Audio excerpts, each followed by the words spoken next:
Okay guys, for today's video ay pupunta kami sa Lion's Head. Ito talaga guys yung pinapangarap ko na mapuntahan sa Baguio. Pero bago dyan, duman muna kami sa tinatawag nila ditong view deck. Ayan, matatanaw yung Lion's Head na nasa baba. Dinan pa kami dyan ni Manon driver kasi sabi niya maganda ro dyan mag picture kasi overlooking. And guys, sobrang enjoy ko talaga. At yan nga ay dumiretso na kami sa Lion's Head, kung saan ito daw yung trademark ng Baguio, yung ulo ng lion. Lion. Ayun nga guys, sobrang saya ko dyan kasi napuntahan ko to. Ito talaga yung dream ko sa Baguio, ang mapuntahan yung ulin nitong kasi nakikita ko to sa isa aklat lang. Yan, nag-enjoy muna kami dyan. At pagkatapos dyan, pumunta naman kami sa Mines View ng Baguio. Ito guys, overlooking din to guys, napakaganda. Yan, bumaba rin kami dyan, nagpicture lang kami. Ayan guys, sobrang amis ako dyan sa lugar niya kasi titingnan mo na diba, nakikita mo dati sa kalendaryo, ganyan yung mukha ng makikita bukid. So yan, first time ko makakita ng ganyan. Actually, mataas din naman bukid sa amin doon, pero hindi ganyan kaganda. Ayan, may pink na kalabaw pa nga, hindi ko alam kung anong pangalan dyan. At may wishing well pa, hindi ko naglaglag dyan wala na akong pera. Ayan, napakaganda yung mga pine trees. And yan guys, may bayad dyan guys pag sumakay kayo sa bayo, nasa 200 plus po yata. Ayan, kung ang daming gardens guys, kung mahilig ka sa garden, yan, pwede ka rin mag garden. Yung mga plantita dyan, pwede yan, bibili lang kayo dyan. May mga presyo rin na nakalagay sa kada bulaklak. Ayan, pakyat na nga kami, pinabidyohan ako ng ate ko dito kasi yun lang, para remembrance. And yun na nga guys, ang tagal pala na nakalakad ko dyan na paakyat, hindi ko alam na binabidyohan. At dito na nga kami sa The Mansion House ng Baguio. And guys, pwede lang kayong mag picture sa gate lang, pero hindi pwedeng pumasok. Pero sabi nila pwede rin daw dati. Ayan, harap ng The Mansion yung Wright Park. Napakaganda rin yan guys, maglakad-lakad. Yan, welcome to Baguio Wright Park. Pwede mag-enjoy dyan, lamig-lamig. Maganda daw yan guys pagka takip silim na paggabi kasi may ilaw yung tubig. At yan, palakad-lakad lang kami, ikot-ikot para enjoy. Nakikita nyo guys, maaraw pero malamig yan guys, as in malamig talaga. Ramdam mo yung sakit ng araw, pero ramdam mo rin yung lamig talaga na ihip ng hangin or natural na klima ng Baguio. As in, sobrang ganda talaga guys. Enjoy kami dyan. Dinala ko mga pala yung ate ko para siya yung makasama ko sa Baguio. At early pa-birthday ko na rin sa kanya kasi time na yan malapit na yung birthday niya, kaya siya na lang dinala ko.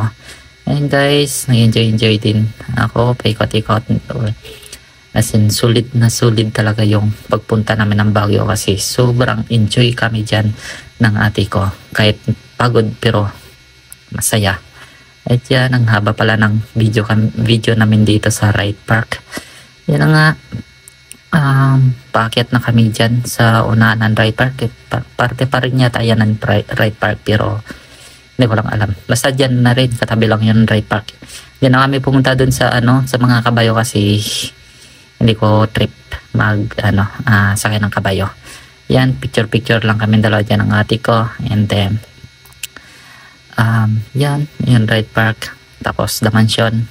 Yan na guys, nag selfie video pa ako dyan kasi wala, trip ko lang, sobrang init na kasi guys. At after nyan ay pababa na, sobrang taas ng hagdanan ngayon guys. Tapos pero syempre kahit pagod, sulit naman. Ito na nga, pababa. Pagod na ako dyan guys, pero go lang. Ayan, pagkatapos namin dumiretso kami sa na nga to, nakalimutan ko na, yung Bill Church ng Baguio. Dinan din kami dyan ng driver namin. Yung driver namin pala guys, sobrang bait, as in wala kasang reklamo. Siya pa yung nag-i-insist na, ay sir ma'am, duman lang kayo, gusto nyo duman dito sa ganitong part. Pero Yan guys, yung Bell Church ng Baguio guys. Actually guys, pwede pa yan akyatin dun sa taas, pero yung ate ko kasi ayaw na, tsaka ako parang ayaw ko natin kasi ayaw din ng ate ko. Kaya yan, nod na lang kami ng isda. Ay guys, natawa pa ako kasi nakita ko si Avatar ko. Hindi ko alam kung ano yan, sorry kung ano, basta yan parang si Avatar ko. Yun guys, paikot-ikot lang kami, na-explore ko lang talaga, nag-video lang ako dyan kahit maraming tao sa paligid. Kasi nga yun, yung gusto ko lang talaga sulitin. Kasi yan, after nyan ay pumunta kami sa La Trinidad. Labas na siya ng Baguio City guys. At yan, ano namin pinuntahan dyan, yung ano, yung Istobosa guys, or Valley of Colors.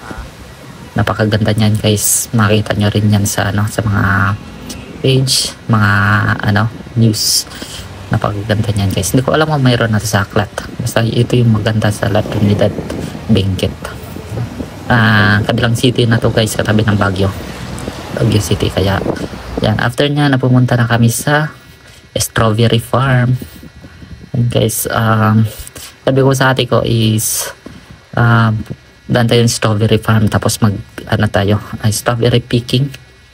And guys, kalahati niyan guys, 350 lang yung binigay sa amin. Sabi nga ano 400 daw, pero binigay niya na lang 350 last ano, last price with strawberry picking. At syempre di rin tayo papayag na hindi tayo magpipitas ng strawberry. Sobrang bango niyan guys, yan ang bango ng strawberry. Ayan, napakarami dyan guys, pero sa sobrang daming ano namin ginawa dyan. Yan, ang haba pala ng video ko dito, kala ko kasi ate ko na yan, ini-enjoy namin talaga bawat oras, bawat minuto, bawat segundo na nandito kami sa ano, Benguet, pati ng Baguio at saka La Trinidad.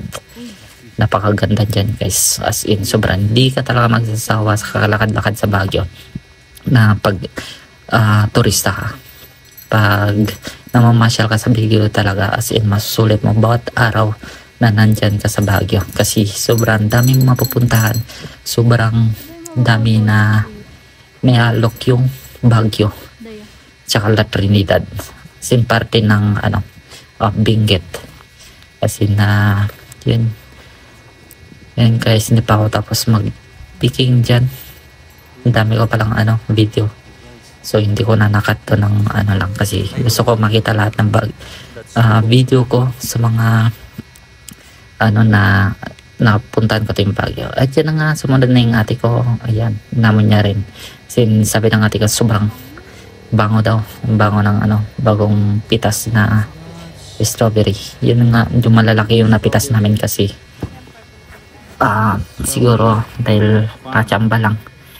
Yan nga guys, pitas lang kami mga kalati ng ano, kalating kilo para hindi na kami hindi na malaki yung bayad namin. Yan, medyo marami-rami na rin na pitas namin. So guys, isang size lang yung ano, isang ano to, hugis. Kala ko isang hugis lang yung strawberry, yun pala may iba ring hugis. So parang nagiging triple na siya ng ano, triple ba yun, parang dat. Yan na guys, tapos na kami, patimbang na kami. Strawberry, bilhin na po kayo strawberry. 20 lang isang kilo, charot. Oh. Nag-aalok pa ako dyan guys, tig 20 lang isang kilo, charot. Guys, kahit sobrang agay ko dyan, okay lang guys, pwede na tatakainin.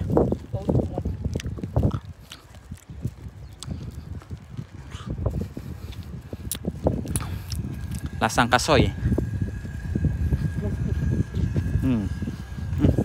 Bala.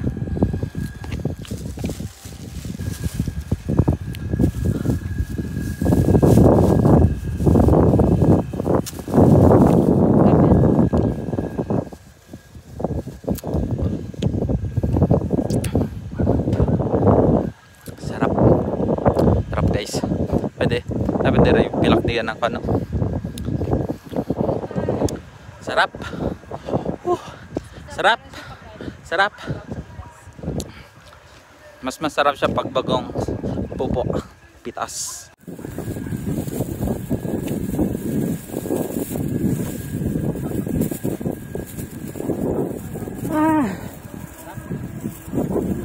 masarap pala siya pag ano, pagkabagong bitas.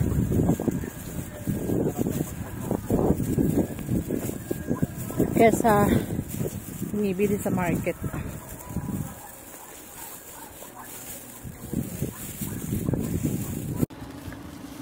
Yan, after nyan ay pumili ka ng mga strawberry ice cream.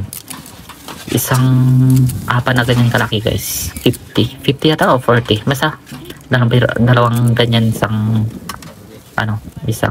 daan. Ang sarap niyan guys, as in promise. Sobrang sarap. Sa labas lang yan ng strawberry farm guys. Pagka pumunta kayong Baguio. And then, sobrang sarap niyan guys eh. Kaya pa kami dyan. Nalaglagan pa nga ako.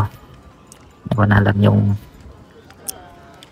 guys, kahit sobrang itim na ng mukha ko. Kasi may itim naman ako pero dyan talaga guys, parang nabugbog. Sa kahit malamig, mainit. Halo-halo na guys, pero naig pa rin talaga yung init. Saka yan, salong-salong mukha ko yung init. Pero sobrang sarap yung kinakain ko. At yan na guys, after namin mag strawberry farm, umakyat na kami sa Igorot Kingdom guys. Nag-video ko dyan na bang pupunta kami dun. Ayan, dumating na kami sa Igorot Kingdom guys. Sa mga dinaanan pala namin guys, yung nakita nyo fog, as in sarap na sarap ako tumingin dyan. Yan na, after namin mag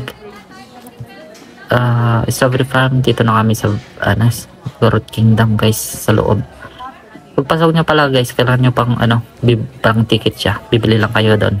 Tapos after nyo duman sa gate, parang may tatatakan kayo. Tapos yan na, sa loob dito na makikita nyo dyan mga nagpe-perform na nakalimutan ko rin tawag dyan. Basta piniperform nila yung mga traditional songs, sayaw ng Igorot.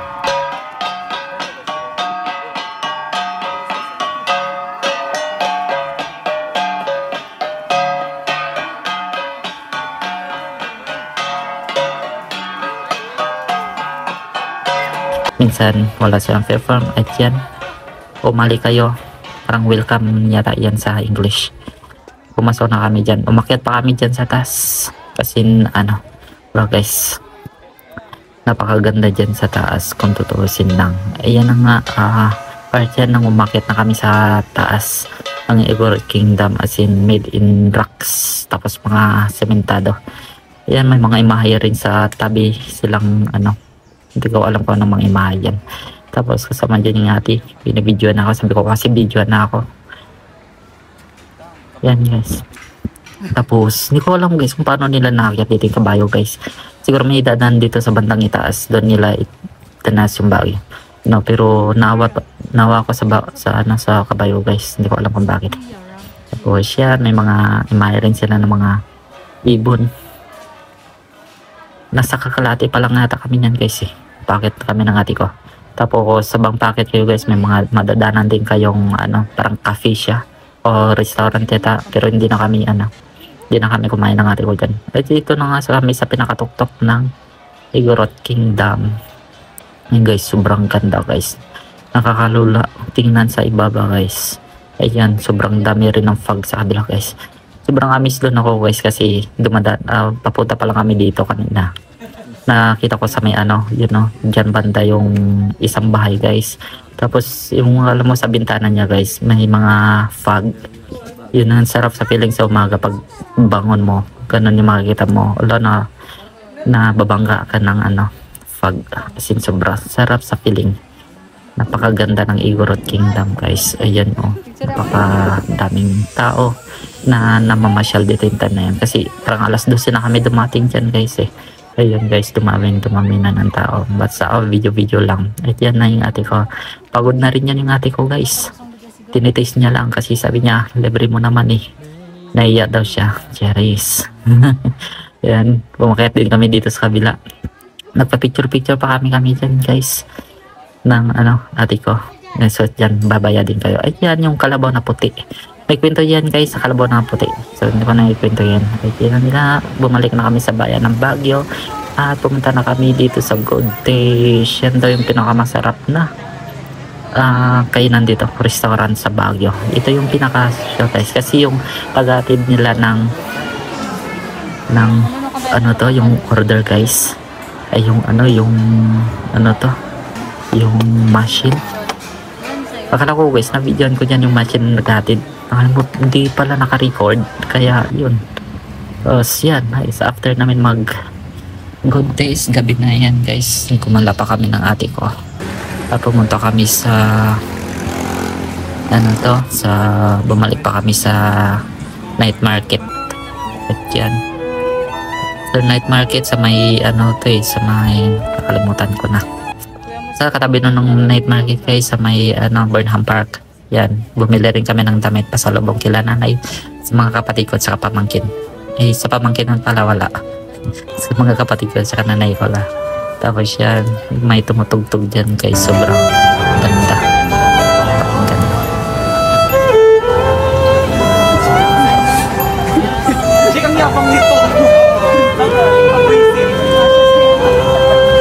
Tapos after nyan guys, yan, nag-video lang ako dyan kasi naantay ko yung ate ko na namimili pa ng pasalubong padalang Palawan. At yan yung Burnham Park paggabi. Yan guys, bumalik na kami sa night market. Ayan, alas 9 na, naghahanda na sila para magbukas ng kanilang sari-sariling tindahan. As in, sobrang daming tao guys, iba-ibang lahi. Iba-ibang lahi. Yan guys, ibang religion nandyan guys. As in, yung part pala rito ng night market guys, kinoklose nila yung isang parte ng daan pag sapit ng alas 9. Tapos dun nagpapatayo ng mga mamuray na lang. At tapos yan, umakit na kami, pauwi na yata kami dito eh. Nakita ko si Pikachu. Yan, binigyan ko siya pero may lapta. Tumalikod siya. Ayan, after ng Baguio namin, pabalik na kami ng Manila. Sumakay kami sa nakalimutan ko na yung pangalan ng bus. Yan lang.